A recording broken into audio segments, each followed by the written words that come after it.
What is my response to Paul Ryan's new plan to get people out of poverty?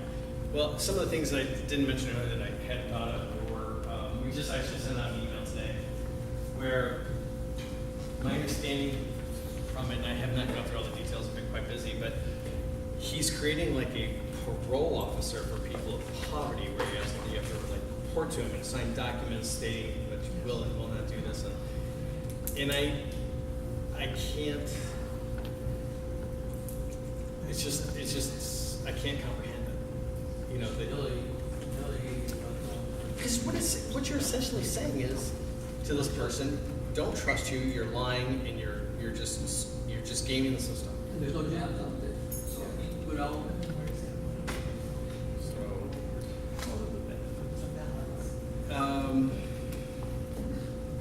Trying to read this.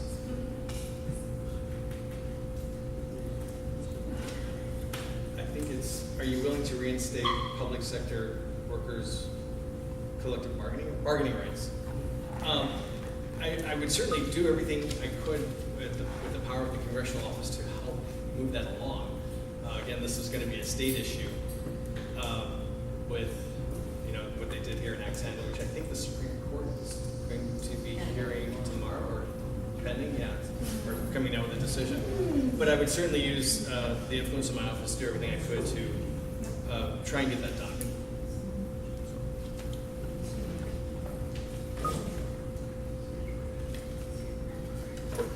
Sure.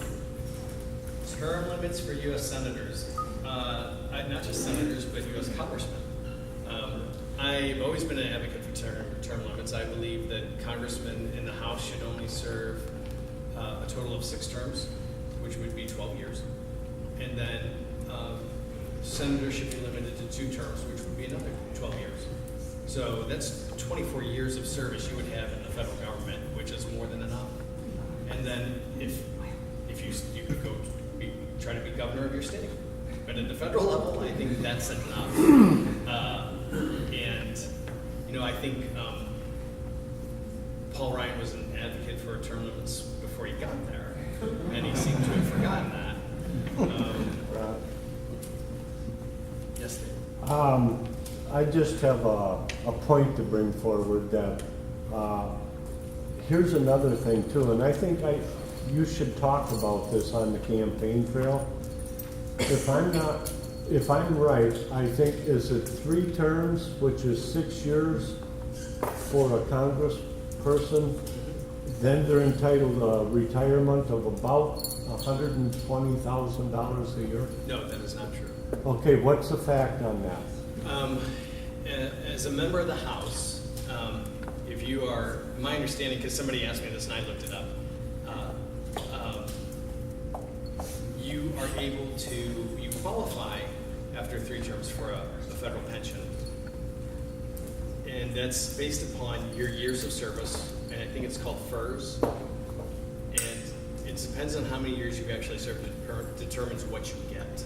And it's not that you automatically qualify for your federal salary for life that you had while you were serving. And I had to look it up.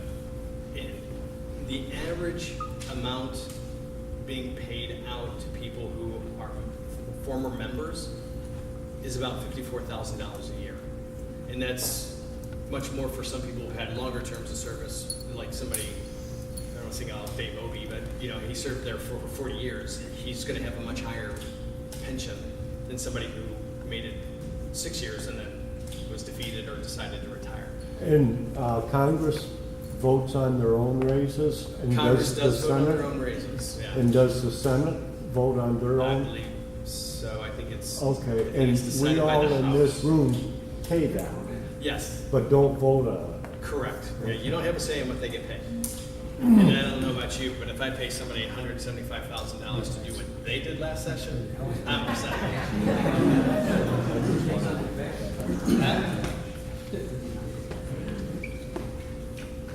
Okay, given the fact that Paul Ryan is currently in charge of the budget, what budgeting experience do you have?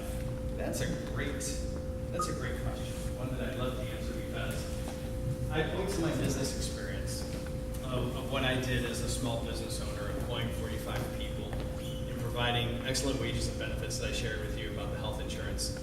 And I was successful, and I did it, taking very good care of my employees.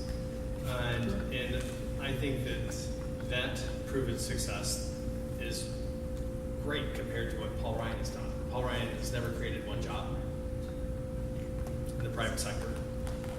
He's only worked for either people who are working for the government or he's been a government employee essentially since he got out of college. I think he was an aide for Sam Brownback when he was a senator, Jack Cown, and then at the tender age of 28 became a member of the House himself. So for somebody who really vilifies the federal government, he sure has taken a lot of paychecks from it. And I would put my budgeting experience up against his any day. And I can't wait to talk to him about it when we get the chance to debate. I actually ran into him at Racine County Fair. And for those of you who don't know, Racine has a great tradition of, they have a goat milking contest that anybody who's running for office gets to participate in, if you want. Robin Voss never participates in it. But Paul usually shows up, and he was there, and we actually had a civil conversation. I didn't get to milk against him. I was milking against my primary opponent, which I won quite handily, I would say. So I now have 2 blue ribbons for goat milking because I won against Jonathan Stites a couple years ago. So I did get a chance to ask Paul if he would be willing to do debates, you know, if he and I should make it through our primaries, because Paul has a primary too this time around, with somebody with the same last name. So he said he would be doing debates this fall. So I'm really happy to hear that. And he said I would have done it last time too. He says I couldn't because I was running around the country. I said I got that, but I still had to take swings at you for it. He says no, I fully expected you to. So he did know what the score was, and and I'm looking forward to getting up on a stage and debating him. Should I make it through my primary on August 12th? So don't forget to get out and vote. And vote for me, hopefully.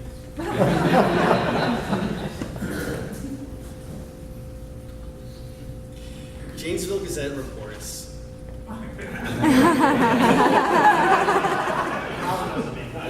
No, it's not your handwriting.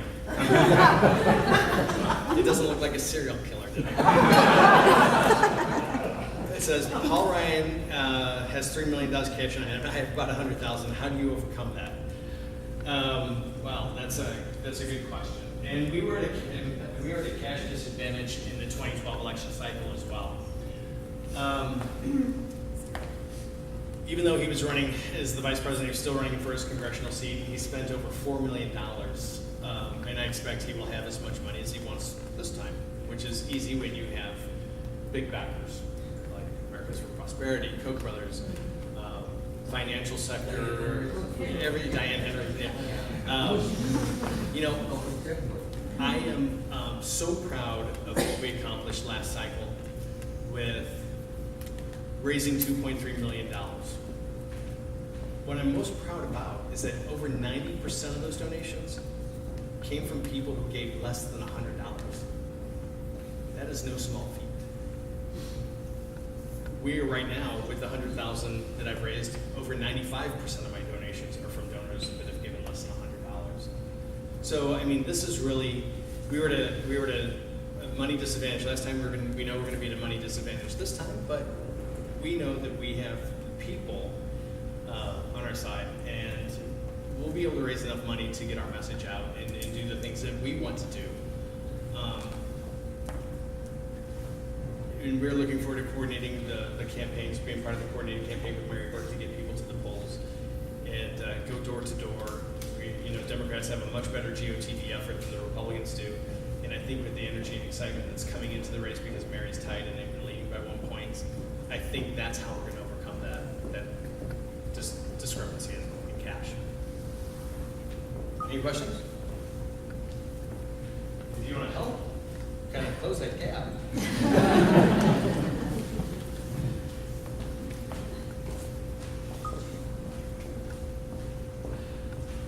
How do we end Mr. Ryan's career? Have polls been taken?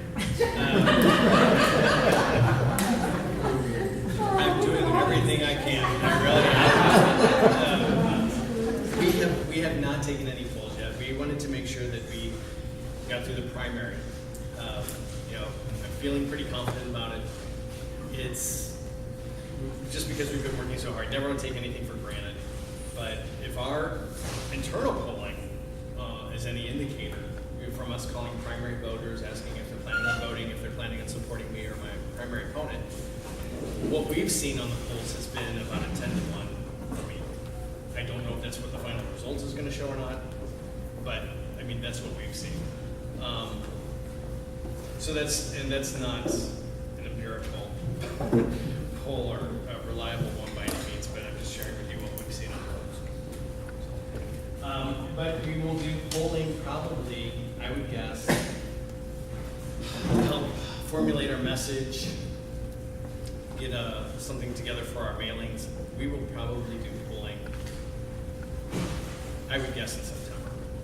Because there could be so many data points that come up between now and then at the end of the election cycle that you want to have a relevant message at the time that you go do your TV commercials and your mailings. So we'll wait a little bit.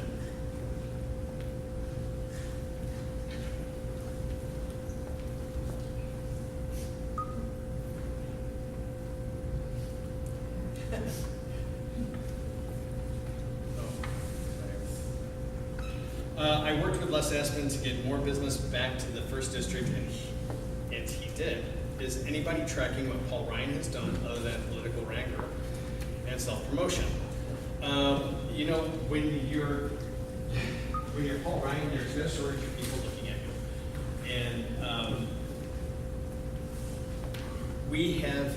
I can't remember her name. She's an attorney in the district who volunteered actually to do that. How ineffective he has been to the first district. But I think it's pretty clear if you ask anybody what he's done for the district, and there doesn't seem to be anything that anybody can point to. Can anybody? He done his job, but we still have the animal to do it. Maybe you could have fought harder for it. I don't know.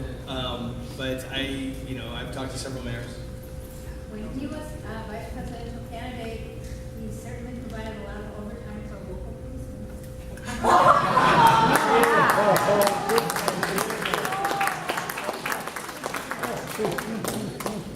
I guess that's a sort of stimulus. Maybe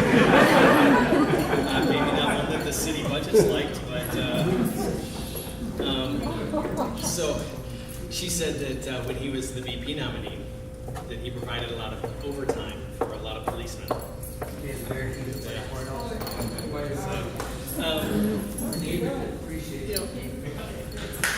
I think that there are a lot of things that we can do. I think all across this country, not just in the first congressional district, but I think we, as a community, locally, we have a lot of opportunities to grow green jobs and build a green economy in different ways. And the reason that I think I'm excited about this and I like this idea is because it's virtually untapped. And I think that we can, if America uses her resources and we ask our legislators to do that, we can lead the world in renewable energy generation.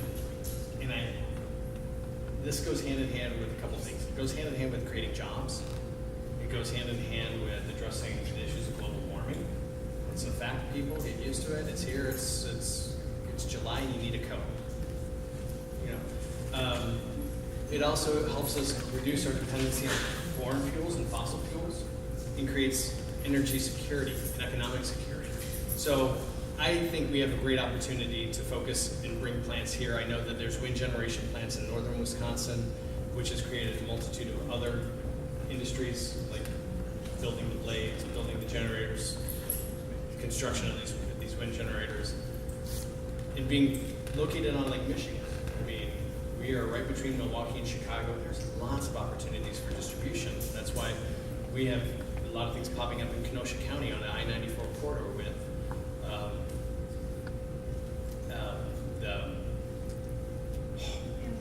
the Amazon, thank you. The Amazon Fulfillment Center just came in. That's 1,000 jobs. Hopefully, they've addressed their labor practices, but we have unions and they're organized. They'll be really good paying jobs with great benefits. So, lots of things that we can do here in Wisconsin, and I've said it before. I don't care if you're a Democrat or Republican. Good ideas do not come with a party label. I will work across the aisles as long as it makes sense, and it helps people, and it helps our economy and our country.